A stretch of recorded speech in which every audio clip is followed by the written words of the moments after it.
Thank you for that warm welcome and that lovely introduction, whoever that guy was. Fantastic.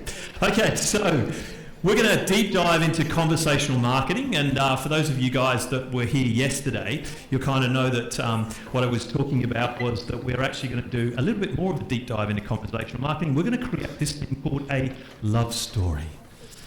Kind of like the late night love songs. We need to build this love story with our customers and our consumers, because today it's all about creating an audience of one. We've heard that over the last 2 days. It's kind of like, it's got to be this two-way, more kind of almost romantic conversation with our prospects and our customers, because our customers today want communication that's instant. They want communication that's interactive. Friends are making connections quicker than ever before. We know that. Families are staying stronger and closer together, and businesses need to provide answers more instantly and more quickly than ever before. So it's all about this thing, and I mentioned this kind of at the opening yesterday for those that were here, that we've got to stop thinking of ourselves a little bit as a business to consumer and a business to business. That's important, but we're all collectively business to human, or B to H.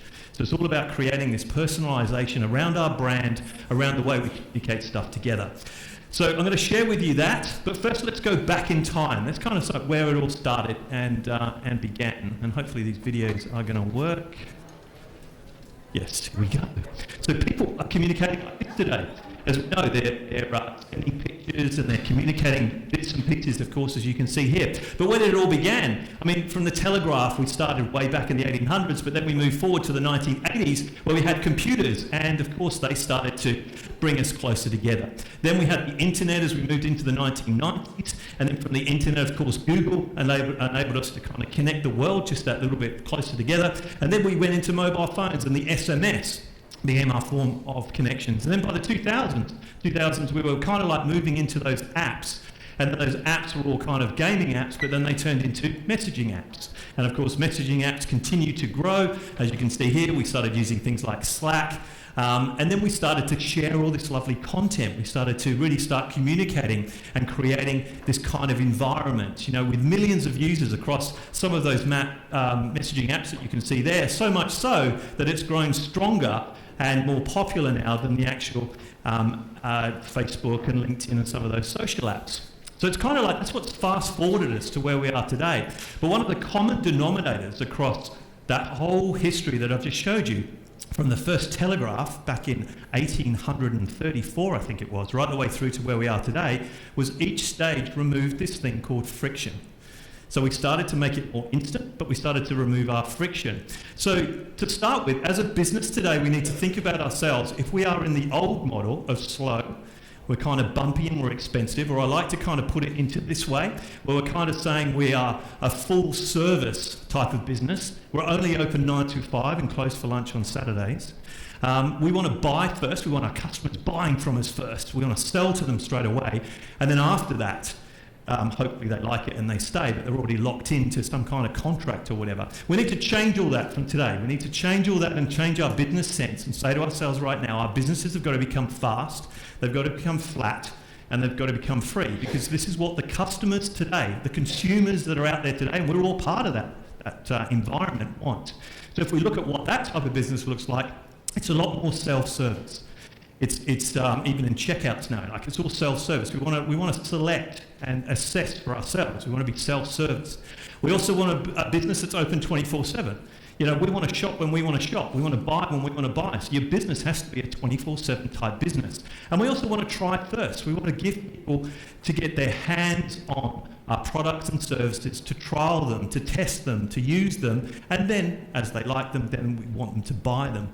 So we've got to start changing how we're doing things and kind of moving forward just that way. So I'm going to take you on this love story, okay? And one thing that I have done for you, or we've done for you at Sorted Stone, is we've not only got you a great slide deck that you're going to get in a couple of weeks with everybody else's, but we've also built you an interactive page, which is sortedstone.com/conversations. So after here, over a beer, whatever, just sit back and go through that, and you'll see how it's demonstrating the new way that conversational marketing is working today. So let's start with number one that goes through this kind of story. So the first thing is we need to make an impression, right? If we think about the kind of romance stuff for those, I was going to say younger people in the room, but I think it's kind of all ages. This is kind of like getting your Tinder profile optimized. Like this is making you kind of your profile out there, so people are actually going to find you. In our marketing terms, it's a visitor, right? We no longer want strangers coming to our websites and our social platforms and any other channels that we've got. Because strangers used to find us by accident. Now they're visitors because they found us via the content, the keywords, everything that we want them to find us for. So they're there for a reason, and that's why we need to bring them to. So let's have a look at how we do that. Leslie mentioned Simon Sinek, great guy Simon Sinek. You guys need to kind of think about Simon Sinek. He says here, as you can see, if you sell what you do, you're a vendor. If you sell why you do it, you're a brand. People want to understand and be part of your tribe. They want to be part of your brand. They want to be part of your product. They want to believe in what you sell. And we talked about trust in brands as well, which is where this all kind of relates to. What is a brand? Leslie shared something similar. You know, a brand is what people say about you when you're not around. So what is your brand saying to you? And if it's saying something different on Facebook to what it's saying on the web, to how your call center picks up a call, then you're not having that congruent kind of brand experience. So we need to start thinking about, no matter how small we are, how big we are, the brand experience is really what it's all about. So who are we doing this for? If we're creating a 24/7 brand that's always on and always open, who are we doing it for? So these guys are our new market. You know, by 2020, it's all going to shift a little bit. And by 2020, we're going to end up with a workforce that's combined by 6% of baby boomers, right? And 6% of baby boomers, what's important to baby boomers is the fact that you matter. So they've been brought up in a generation where, you know, everything you present to them, they understand that you're the experts, you're the specialists in what you do, and they get that, right? So the baby boomers are okay, but there's only 6% of them are going to be left working in 2020. In the Gen X's range, it's 35% of our workforce globally. So the Gen X's are around we matter. So it's a collaboration, that first part of collaboration where not only do we know you're experts, but we also want you to understand us. We want to work together on solutions. So you've got to think about the collaboration about we matter. Then you've got our lovely millennials, the Gen Ys, who account for another 35%. So these guys are all about I matter. This is where personalization began. This is when the Y Gen said, you need to know us, you need to understand us, and you need to deliver solutions that matter to us. Now we've got this wonderful new Gen Z market, which by 2020, next year, will count for 24%, right? It's quite a large chunk of this new. We all talk about millennials, but this is the Gen Zs, right, that are coming into play. Now, I think if we go by what matters to them, it's they matter in the sense of they are very much community driven. They're the first generation that has come on board in a totally digital age. They know nothing else. They didn't know pre-digital. They know mobiles. They live mobile. They live internet. But the tribe is the most important part. These are the guys most likely to leave a review about your business and rate your product or service. So we need to be starting to think about this next generation as it grows, that the Gen Zs are going to be very important to delivering a great brand experience. We touched on this, I think Leslie sort of touched on it before. We haven't had it actually in this degree over the conference. I know Tim sort of touched a little bit on the kind of using the digital footprint to understand who our buyers are. But the buyer persona is where it starts. Like if we don't really understand what a buyer persona is or how a buyer persona ticks, to this degree, the psychographics, which is, I like to call it, and Leslie did as well, really understanding what are the goals, the motivations, the pain points, the things that make our audience come to us. What are they searching for? What is the stuff that is relevant and meaningful that matters to them? The most important part of this as well is their communication platform, their communication choice. We like to call it watering holes. Where do these guys go? Once we know it's this particular person who's our persona, in this case we have a Marketing Mary, we know why Marketing Mary loves what we do. We know why Marketing Mary chooses us over our competitors. So every time I write content for Marketing Mary, I'm writing as though she's sitting in front of me. I also know what communication preferences she has, what watering hole she goes to. So I know she's very much into LinkedIn. If she's not so much on, say, Facebook, then why put the effort into being on Facebook for a Marketing Mary or for your persona if LinkedIn is the channel? So understand, and you normally have to verify this. We call up a whole bunch of Marketing Marys to verify that what we know about these personas is actually true. So try and deep dive into who your personas are. And most companies will have more than one. your lower hanging fruit, your most probable customers, but then you'll have other customers as well. But understand who the buyer persona is, and then understand this is a very important slide. A lot of people don't do this, but everybody here is a brand. What is your brand voice to that audience? Because in this modern day and age, you often have a lot of people working on your brand. You might have somebody doing social over here. You might even be offshoring some of your stuff to, India or other places of the world. You might have another department that's doing your email marketing. But if they're all working in silos and sending out communications that isn't congruent with your brand, you're segmenting and actually fracturing, in a way, your brand experience. So use this brand voice. It's a very great way to get your team together, sales, marketing, the whole team, whoever's working on your brand, and determine where you sit. Are you loud and out there, or are you whispered? Are you creating a community, or are you going global? What is your brand voice for those brand personas? Because today's buyer knows what they want, when they want it, and we have to make sure that we deliver what they want and when they want it. They're more informed than ever before. Consumers have everything at the touch of their fingertips. They're more connected than ever before, so we kind of need to build that kind of strong relationship with them. And we do that by understanding what their buyer journey is. So the 3 key stages, even today, that people go through when they're making a decision on buying any product, and this is consumer-related, retail products, right the way through to big-ticket items. They go through a stage called awareness, often called the top of the funnel.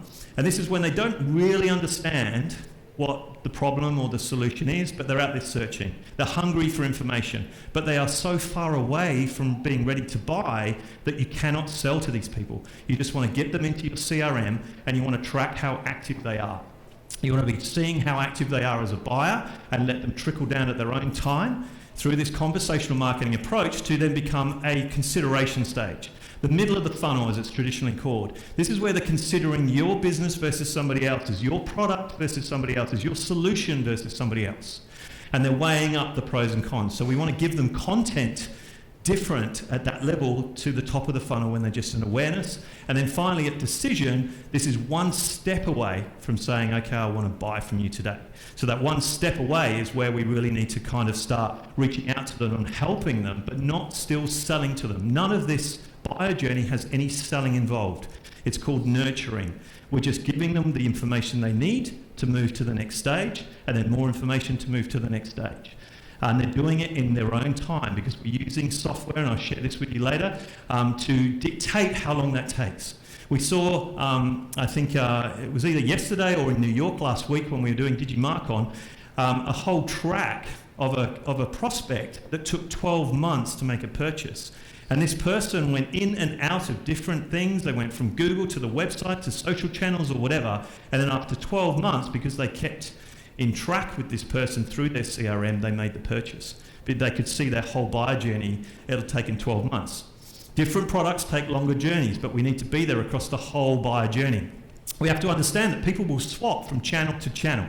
The internet gives them information gratification. Anything you want, you can find on Google. You can just Google it. And then we've got the social aspect, which gives us that share and compare. And then the mobile devices, which we all have, gives this anywhere, anytime kind of feeling to it. So our consumers today are moving around. So our buyer journey itself used to be very simple. It used to be very flat. It used to be very linear. The buyer journey today looks more like this. And as brands, we need to understand, how do we create these touch points? How do we keep relevant to these people as they hop in and out of our brand? And as I said before, they could take 12 months before they finally get to speak to us. But at the end of the day, as long as we're there, when they want us to be there with the information that they need at each part of the buyer journey, we're going to build that relationship with them and move them further down the funnel. And the bottom line to all of this, back to my earlier point, is remove the friction. Amazon, the one-click organization, does it so well. Like, how can you add a one-click perspective to your business? How easy is it for people to buy from you? How easy is it for people to get information from you? How easy is it for them to connect with someone to talk about your product? Can they do it any time of the day? We need to think about removing the friction so then more people will buy from us, more people will be involved with our brand experience.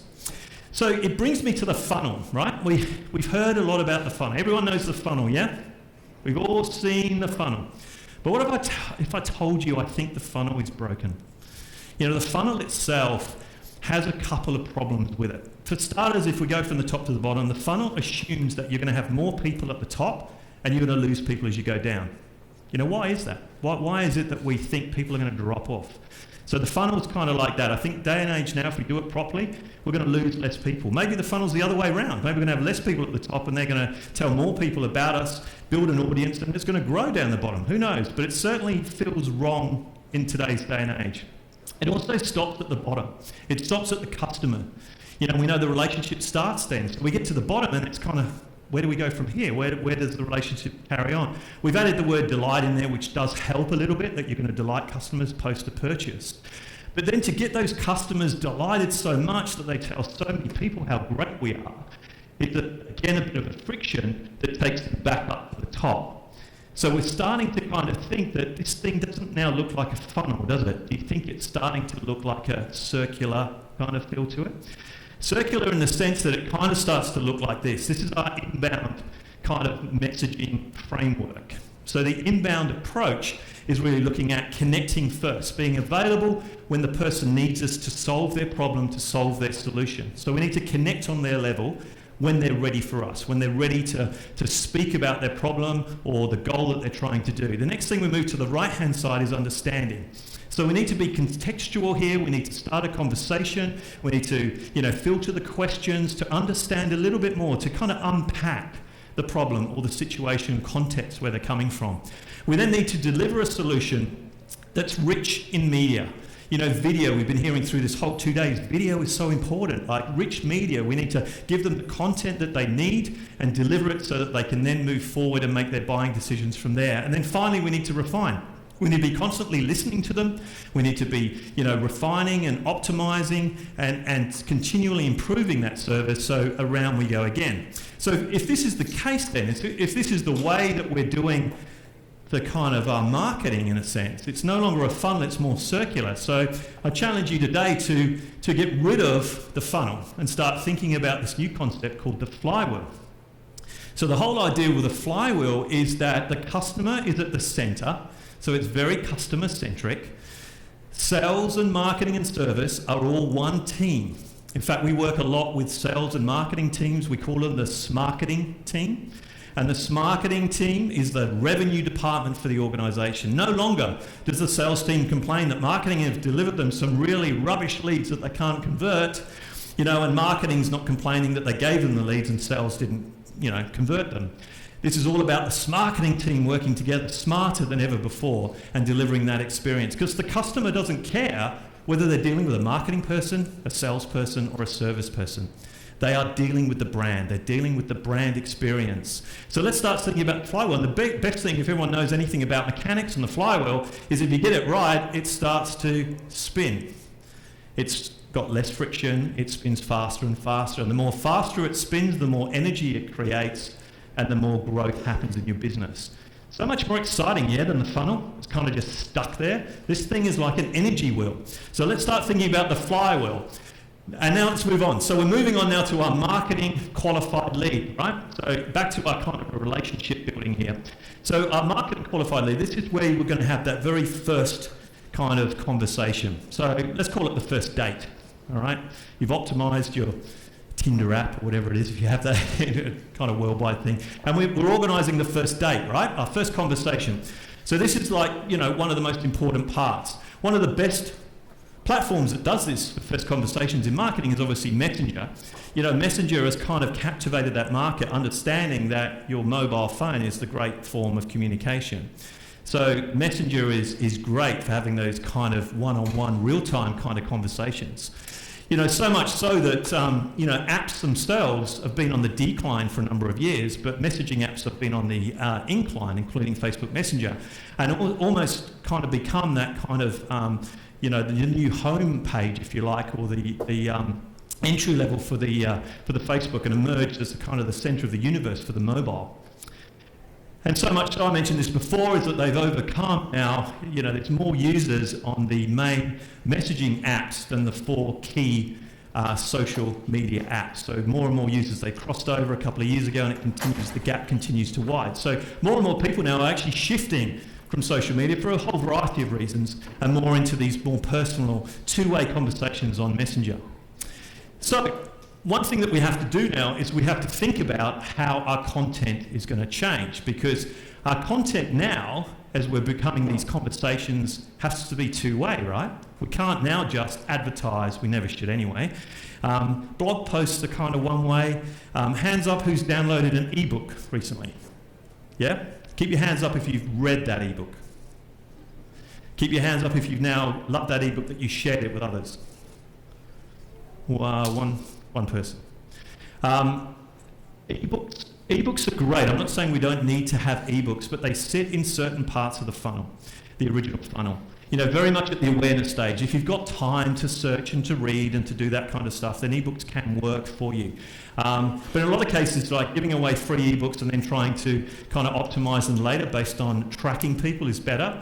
Blogs are also very important, but I think with blogging you need to use software pieces to help you get blogs out there quicker and faster. And in the conversational way, there's a couple of tips for you. Anybody used answerthepublic.com? Yeah? For those of you who don't, this is a key takeaway, right? Answerthepublic.com uses the Google algorithms of what people are searching for over a certain topic. So if you put in your topic of business or your product or whatever it might be, it will show you in a kind of a flywheel situation all the searches that have been done, the why this and the how this. It gives you a whole bunch of blog posts that people are going to want you to write about. People are actually searching for as far as they're concerned on Google. So I would do this. Sorry, this keeps cutting out. Let me just jump over this side. Is it better over here? Then you get all the action over this side of the thing. So go to Answer the Public, find out what content you're going to write, then have a conversation with yourself, recording it into your phone, and use another product called rev.com. Who's heard of Rev, R-E-V.com?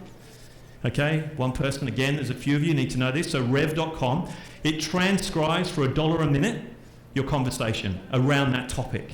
Okay, and then you go to a product like Copify. Who's heard of Copify? C-O-P-Y-I-F-Y, Copify. So Copify for around $20 or $30. Professional copywriters in the US will write for you a 500-word, 800-word blog post.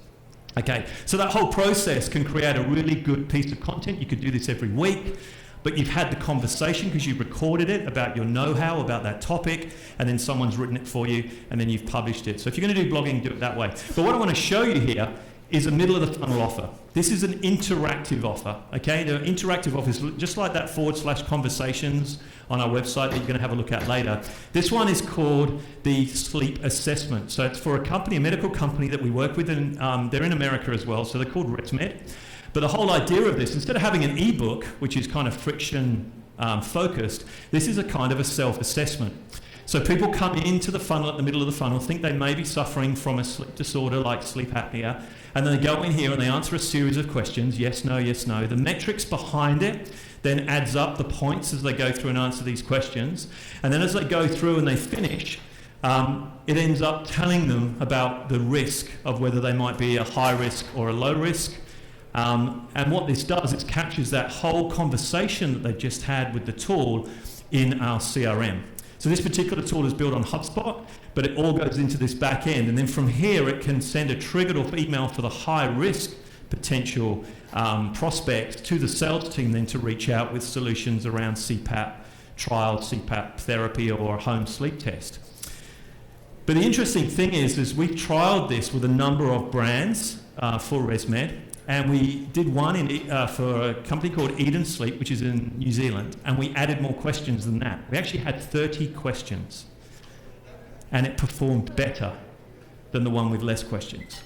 The reason being, though, is that we think it's because people are thinking it's more scientific, so they're going to add more content. The truth in this room, with brand honesty, is the 10 questions, well, the first 10 questions were the only questions we needed to kind up with a solution. The other 20 questions were more giving us profiling of the customer for the salesperson or whatever to have that conversation with.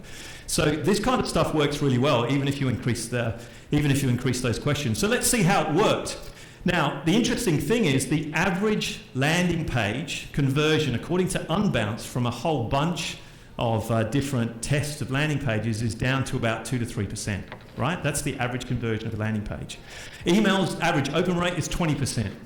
This particular offer has performed in excess of 40% conversion of the online sleep assessment landing page, that first part that you saw about it, greater than 40%. Not only that, but it's also increased leads for the organisation by 150%, tripled their leads by having this particular offer. Secondly to that, which is to me more important, is the leads are more qualified because they've taken the time to fill in this form. They've gone through a self-assessment. 25% of the people that did and completed the assessment form went on to become a customer. And a customer to ResMed is somebody who pays for a home sleep test. That's a professional overnight test that gets sent to you, but it's a physical thing you pay for. But then from that, 10% of those original people that did the sleep assessment went on to become long-term customers of CPAP therapy. So this stuff really performs, this interactive especially middle of the funnel. You know, calculators and things like that, you see them, you know, these mortgage calculators, banks have worked really, really well at the top of the funnel, but these kind of self-assessment tools that are built in the middle of the funnel not only work really well, but they give us so much of an insight into our prospects at the most important part, which is that middle of the funnel. So really it's about delivering this inbound experience, right? We're not selling to them at all. We're kind of helping them self-diagnose. We're helping them move down the funnel and helping them, you know, spin around on that flywheel from inbound marketing. And then we're going to now go into inbound sales. And then from there we go into inbound service. So we're always helping, always serving, never selling, which is the most important part. Okay, so now our relationship has built on. So we've now had our first conversations. We've now had our first kind of meeting. We're kind of building this relationship now. So, you know, we have to build some trust into the relationship as far as our love story of marketing goes. So this is where we call an SQL, a sales qualified lead.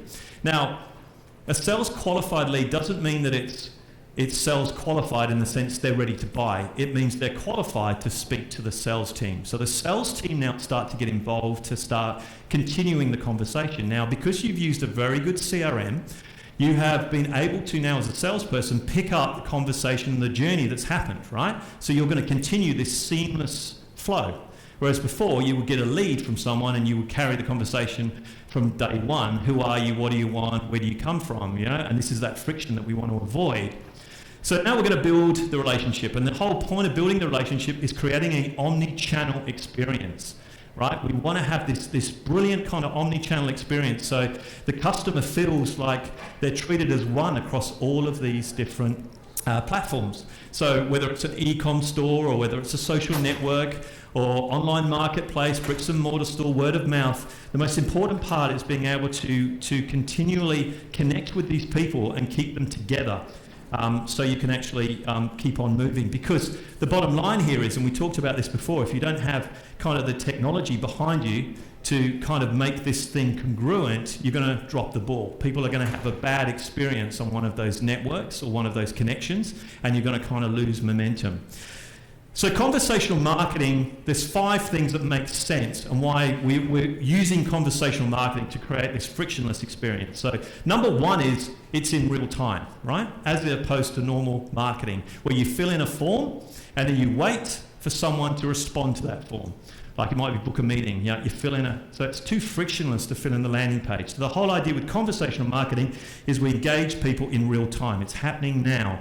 It's scalable. You know, salespeople have understood the benefit and the, you know, how important it is to have one-on-one conversations. That's how sales work, but it's not scalable in a sales environment. With conversational marketing, that one-to-one conversation is very much scalable. It's focused on engagement. You know, so, you know, we're not measuring now how many leads we get. Forget about the number of leads. We're measuring this thing called CQLs, conversation qualified leads. How many leads have we actually had a conversation with? Not a lead who's come in, we don't know who they are, but how many conversations have we had? It's also personalized, like we're using data all the time to understand who our people are, our prospects are. So we're personalizing the whole experience. And then most importantly, number 5 is it's a built-in feedback loop. We're listening to what the people want. We're listening to what the prospects like and don't like. We're measuring, optimizing and changing a whole bunch of things because they're having conversations with us. They're telling us what they like and what they don't like. We also use this approach for all the websites that we build for clients now. Has everyone heard of growth-driven design? GDD? No? So if you get to a point where you're going to build a website for your brand, then have a look at GDD. The whole idea of growth-driven design, it works on the same principle as kind of Apple did and Steve Jobs did, where you kind of release a product as an MVP, a minimal viable product. And then you test and measure how things work, what they like, what they don't like, and then month by month you keep adding more to the website. So the website becomes an evolving thing rather than, in most cases, you finish this great website that's taking you 6 months to build, you put it up online, and then you go, oh, if only we knew this, we would have done it this way. Growth-driven design allows you to build a website on the fly. Flywheel, maybe, just to keep it going. Okay, so what is it all about? It's all about this thing called delivering the right message to the right time, at the right time, to the right person with the right information on the right channel. Whew, sounds easy, doesn't it? No. And also every single time. We don't want to miss a beat. So this kind of stuff we can't do manually. Like it's just too hard to continually do that. Imagine if you just had to do this, if this was your job. You had to monitor every channel. You had to look at everything that was happening and you had to be there almost 24/7. Like we just can't deliver this kind of stuff anymore. So we need kind of technology to kind of help us. Enter the chatbot. Okay. Chatbots are really, this is a demonstration of a chatbot, type of chatbot that we build. There's two types of chatbot. There's the event-based chatbot, which is the one which is having more of a one-on-one machine learning type of conversation. But this one here is the one you can use in marketing and sales today across the whole buyer journey. So it's called a nurture bot. And the whole idea of the nurture bot or flow-based chatbot is the sense that it follows a tree of conversation and brings people down to making a decision and following through on something. As you can see here, we can pull in content. As we go through the conversation, we can say, oh, here's a bit of content that you might like. In this case, we're going to ask them as well, we're going to try and make it humanized. Was it useful or not? They're going to say, well, no, it wasn't. We're going to try and be a bit humanized with this, and we're going to come back with oh dear, and then we're going to try and book them in and say, well, would you like to speak to somebody? This could be done at any time of the day. So what it's going to do now that we've started to build the relationship is we're actually going to ask for their email address, and we're going to ask for where they are because we want to identify the location and the best person to speak to in their particular location. This is now connecting with the calendar of that person, the salesperson, and booking it directly in to the calendar, in this case, my calendar. So I come in tomorrow, I've been here all day, and I've got all these bookings in my calendar with a whole transcript before of how people got to that meeting before I even start the meeting. So this is the seamless connection between marketing and sales that's kind of bridging the gap and making it this kind of seamless conversational way of moving forward. So if you're building a bot, think about the narrative first. I think it's one of the most important things. Anybody built bots? Have you had a bot in your business yet? Okay, so really start thinking about it today because bots can, anything that's repetitive, anything that happens after hours when the office is closed, don't be the 9 till 5 business. After 5 o'clock, switch to the chatbot, let that do all the work, but create the narrative first, then the bot second. Like you've got to have the conversations. If we do it that way, it means that the best people in our organisation to help us build the bot is the less technology-driven people of our organisation. So the sales people, the frontline people are the best people to talk to say, hey, I want to build a bot about people booking in for a sales demonstration of our product. How should we do it? What questions should we ask? What conversation do you guys have? And then create the kind of tree from there. We have to consider time to live, shared knowledge and scope when we're building a bot because it's really, really important. So see how the time to live has completely changed over the years, like, from 30 days in the days of snail mail to fax that sort of became just that little bit shorter, right the way through to, as you can see here, to virtually, now real time, which is chatbots after SMS. So we're getting tighter and tighter with this time to live, that it needs to be instantaneous and real time in these conversations that we're having with people. And then in terms of building the bot itself, we need to think about these critical areas. Firstly, we need to standardize. We need to be consistent with our factual content. We need everybody singing from the same song sheet. So whatever the chatbot is, it needs to talk to the brand. It needs to feel like the brand. And think about the conversations you're having at different levels. So we're building a chatbot at the moment for a company where they're going to, it's almost going to be a a genie of a chatbot that leads from one chatbot to another. So the chatbot conversation that you may have at awareness will then lead off to the chatbot in consideration stage, that then leads off to another chatbot that's at the decision stage. So without anybody being involved, the person can self-navigate their way through the buyer journey, right the way through to decision. We need to contextualize, understand where these people are coming from. You know, is the chatbot going to sit on Messenger? So therefore we're talking to them in a more social kind of environment. Is it sitting on our pricing page? It's more factual. You know, so understand the context of the whole thing. We need to optimize, like keep it short. It's like 1 to 2 sentences, right? Not long conversations. If we need to have a longer conversation, link off to an email, link off to some other kind of format or one of those offers that you saw there before. We need to personalize the whole experience, like use the benefit of our CRM. If we've got a really good CRM, as you guys should have, you should be able to pull data from that CRM. So if we know by their IP address or from what they filled in who they are, like an existing customer or a past prospect, then let's start talking to them as we know them, because we can pull that information from the CRM that we've gathered. And we need to empathize as well. Try and make it sound human. We are business to human. We don't want to make it sound like it is a human because it's a chatbot. We can even have jokes with some things. We say, hey, I'm a chatbot, I can't do that. I'll show you an example in a second as we get to how we've built a chatbot that feels human but kind of jokes about that it's still not, it's still artificial. And in fact, here it is.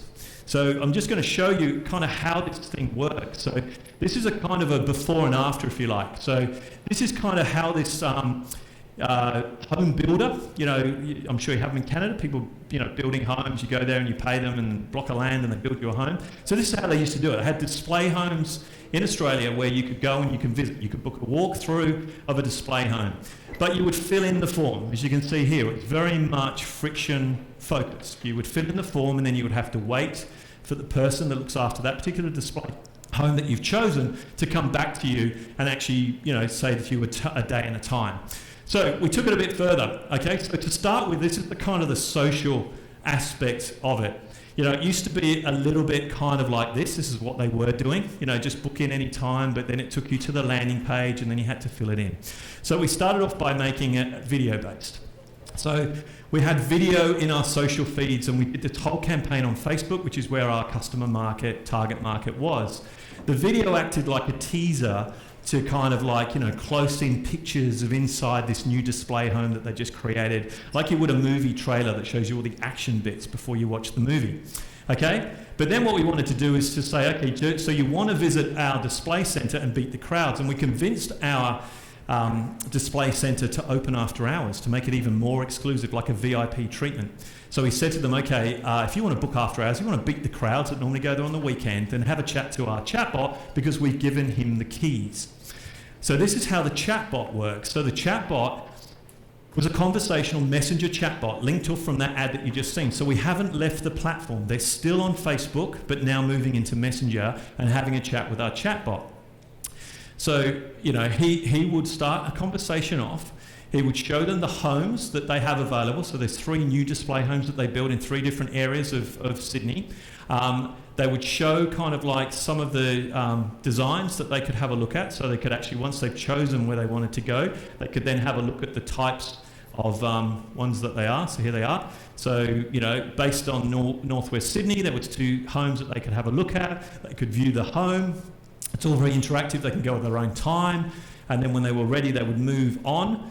And then they would start the conversation, would move on to looking like this. So now they're kind of ready to say, okay, well, to be honest with you, I'm a chatbot, so physically it's impossible for me to have the keys. But my human counterparts obviously have the keys. So again, they would go in. He's stuck inside a computer, so he would go in and introduce them now to the person that is going to show them through the display home, and then they would go through, they would meet the person that they're going to do. They would now put in the email address after they've had this conversation. So we built up that relationship first, and now we're asking for the email, not up front, and then they would actually book in the time. Okay, so see how frictionless that is and instant it is. So it works really, really well on Facebook for these guys. They booked in, they had the people available after hours, so you could go after work, and you didn't have to wait for a response to come back from your landing page, so it was really good. Okay, moving on to number 4. So number 4, the last part of our love story is making a commitment. Okay, we're going to call that the opportunity stage of our kind of sales and marketing process, okay? So we're ready to make a commitment now. So for this, we need to bring in technology. We really should have technology all the way through. Now, a few folk over these last 2 days have spoken about this, the marketing landscape. Back in 2011, if you wanted kind of technology to do some of that, you had a choice of about 150 products. Okay, we've heard today that it kind of, that's another graph similar to the one you saw of the Martech 5000, which is now 7,000, that this is the kind of landscape when you need to decide, okay, something that's going to work here, something that's going to work there. And the biggest thing that I find with customers that are kind of faced with this is if you choose the wrong one, what happens? You have to go back, you have to wind it back. So there are so many pieces. I think someone should do like a survey of businesses that have bought the wrong software and stuck with it because you've gone too far into it. So I'm just going to give you a demonstration of one particular option. When conversations guide the way, like they have for most of our days, people can talk with many or few, but that hasn't been easy for brands to do. Conversations should guide the way. Because when conversations guide the way, like customers expect when they have something to say, it's on their own time, so they're not caught in a bind. When conversations guide the way. When conversations guide the way, details are not hard to relay. Use a CRM from the start, so your interactions are smart. When conversations guide the way. When conversations guide the way, communication happens where your audience plays. Phone, email, and chat can all be in use. Customers talk wherever they choose. When conversations guide the way. When conversations guide the way, a high volume of chats won't lead you astray. When you're faced with a lot, scale your team with a bot. When conversations guide the way. Now conversations can guide the way, and they can take place in one shared display. Conversations are not just the name for some fun. It's HubSpot's new tool to talk one-to-one. Because when you market in a natural way, your business grows better and your customers stay. So that's just one option. One option that I know really well. If that's something you're interested in, let's have a conversation over a beer or whatever. I'll tell you how it is. But one of the most important things about that is that it enables you to log into one platform, and regardless of where people are coming in, whether they're coming in from Facebook or they're coming in from email or whatever, LinkedIn, whatever channel, you can actually have a conversation with them by staying on that one platform. So you're not actually having to log into LinkedIn or log into, so it's such an important thing to remove friction and to be there on time and monitor what you're doing. There's probably others on the market, but that one I know really, really well, and it works across sales and marketing. So in essence, what we're doing, if we go back to our flywheel, is we have our contacts, we have our marketing and sales and service. So if we now layer that up back to the original funnel, like how do we now wrap the funnel? It was interesting because someone said to me once, when I did this presentation, if you actually take the funnel as a drawn thing and then you squash it, it kind of comes out like this. So I've got to kind of work with origami or whatever it is that you do to squash it down and make it more on stage. But in essence, it's like this. So our attract part, as we come through, attracting people to convert is around marketing and sales. So marketing is leading onto sales or giving to sales the attraction to the conversion. And then sales are starting to take it by the hand from marketing. They're continuing the conversation, but now making it a little bit more middle of the funnel, a little bit more deeper, where they're talking about solutions. Then sales are moving to the close. So as we get into the close, but as you're closing, you're also delighting. So you're closing them as a customer, but then you're focusing on the delight stage. You're focusing on the post-purchase. When someone's bought a product, one of the biggest issues that businesses have is this thing called onboarding, right? It's almost like, there's your product, good luck, see you later, I'm now going to the next prospect to sell to them and leave these guys to work it out themselves. That's the most important part, to get that person in love with your product, especially if they've done a free trial and they bought it for the first time and made that investment in your brand. We need to be thinking about how we close into delight. And if we delight really well, these people then become brand ambassadors. They become our promoters. We want to then use case studies, and we want to escalate them onto our social feeds, and they will tell other people how great we are and the experience was good, and then around and round we go again.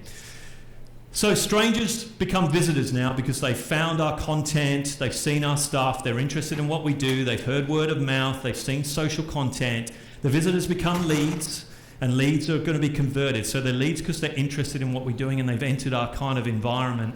They then become customers and then promoters. And then this whole wheel just continually spins. The more we feed it, the faster it spins, the more energy it creates, and the quicker our businesses grow.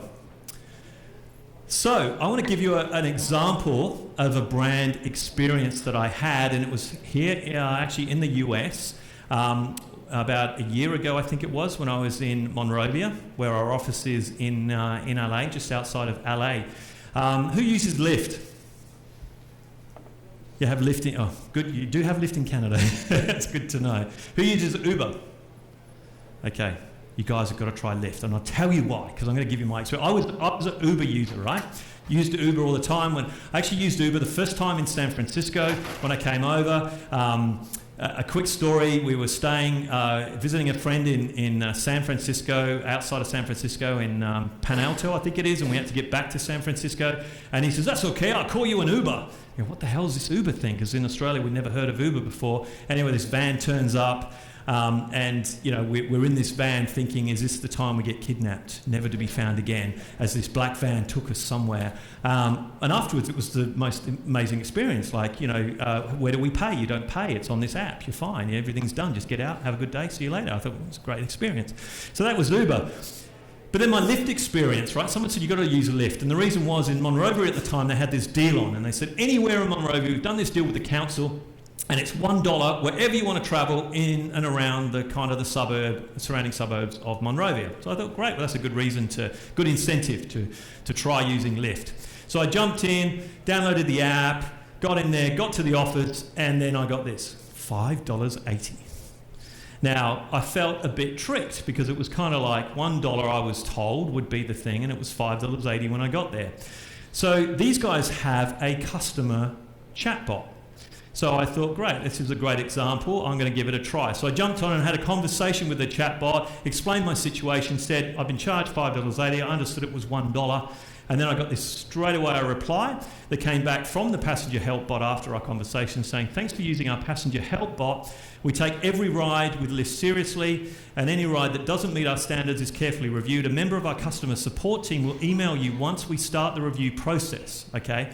Now that is a stock standard sometimes kind of response, isn't it? And then sometimes you never hear. The process takes 7 days. How many times have you called up on a phone and people have said, your call is important to us, you are 15th in line, we'll be with you in 30 minutes, or worse still, more important customers are being dealt with right now. It's kind of terrible. So I thought, okay, I wasn't expecting much, but this was, if you have a look at the timestamp at the top of my email there, it was 9:26 a.m., obviously just after I got to the office. I then received this back at 9:31, right? So 10 minutes later, and it said, we appreciate your time and opt in reaching out to us, read your promo. It looks like your promotional credit wasn't applied. As a courtesy, I've gone ahead and refunded the full amount of $5.80.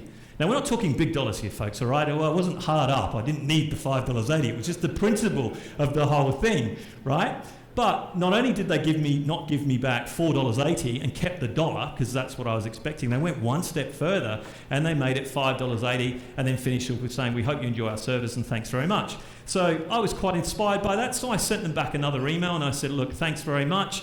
Thank you at Lyft. I love your service. And that would have been the end of it, but no, they said, no, we love you more than you love us. So they came back again and they said, no, because it's a pleasure to assist you. We appreciate your continued support. Anyway, I stopped the conversation there. I was tempted to keep going.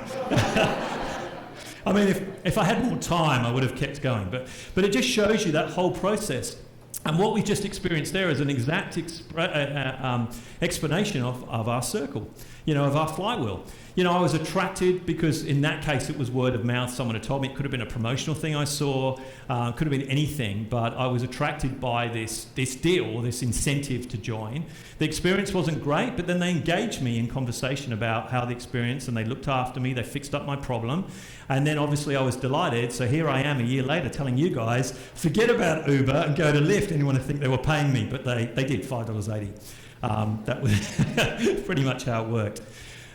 So that's pretty much how this whole thing works. I think it's just great for the that's the fantastic thing about the flywheel. So I hope you all get it and think about this, about how you create this kind of seamless experience across your whole organisation, sales to marketing to service. You all need to talk together, get your marketing team together. I want to leave you with this kind of video. So this is a video about how AI is so important. And when we think about how AI could change conversation marketing again, this is something I think is quite inspiring.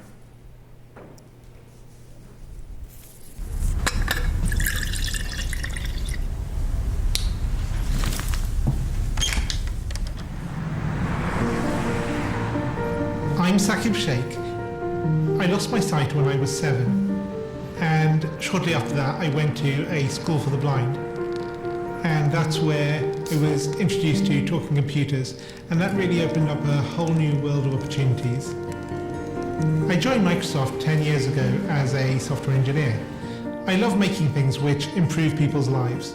And one of the things I've always dreamt of since I was at university was this idea of something that could tell you at any moment what's going on around you.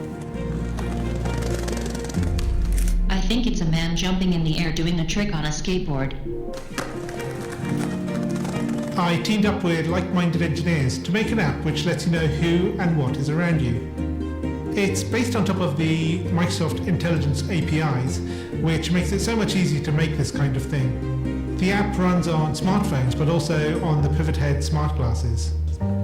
When you're talking to a bigger group, sometimes you can talk and there's no response, and you think, is everyone listening really well, or are they half asleep? And you never know.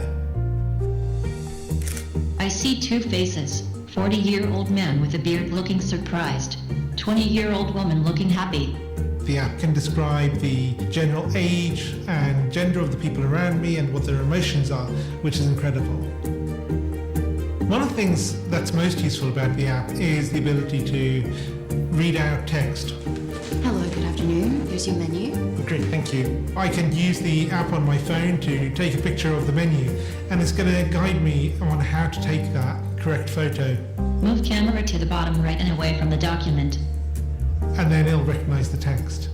Read me the headings. I see appetizers, salads, paninis, pizzas, pastas. Years ago, this was science fiction. I never thought it would be something that you could actually do. But artificial intelligence is improving at an ever faster rate. And I'm really excited to see where we can take this. As engineers, we're always standing on the shoulders of giants, building on top of what went before. And in this case, we've taken years of research from Microsoft Research to pull this off. I think it's a young girl throwing an orange frisbee in the park. For me, it's about taking that far-off dream and building it one step at a time. I think this is just the beginning. Anyone seen that one before? Yeah, so a couple of you. Yeah, very, very powerful. I mean, this is where AI is being used for, so much great use and some conversational stuff in there as well. Regardless of your circumstance or whatever, it's bringing people closer together. This is why we do what we do. This is what's happening as we move into 2020. It's that kind of that future when we used to think about, if for those of you can remember, I'm probably showing my age, when we used to watch Back to the Future, and they were like in the 80s and 90s, and then 2020 was kind of so way off, but it's like next year.